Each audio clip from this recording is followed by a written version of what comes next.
गोपालपुर संबलपुर रेलपथ निर्माण दाबी नहीं दक्षिण ओडिशा रेलपथ और सामूहिक भित्तिभूमि विकास मिलित क्रियानुष्ठान कमिटी तरफ विकासमूलक अभियान आरंभ होइछि। एही अभियान ब्रह्मपुरु आरंभ होई हिंजली, आसिका, भंजनगर, फुलबाणी आदि अंचल में जनसाधारण को सचेतन करी एही दाबी नहीं सरकार दृष्टि आकर्षण कराजिबो बोली कहा जायछि।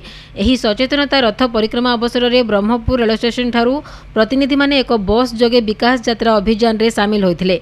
6 दफा दाबी नहीं आयोजित यात्रा रे आवाहक सरोज रंजन पट्टनायक, डॉक्टर बालकृष्ण पंडा, विनोद ठाकुर, राजेंद्र पंडा, प्रीतिश पाणिग्राही, प्रवीण पट्टनायक, लक्ष्मीनारायण पाढ़ी, अंबिका पंडा, अवनी गया, मानस रंजन पात्र, सुरजित त्रिपाठी, सृजनारायण बेहेरा, दीपक पंडा, महेश्वर बाड़तिया और उमाकांत साहू समेत बहु कर्मकर्ता सामिल होइथिले।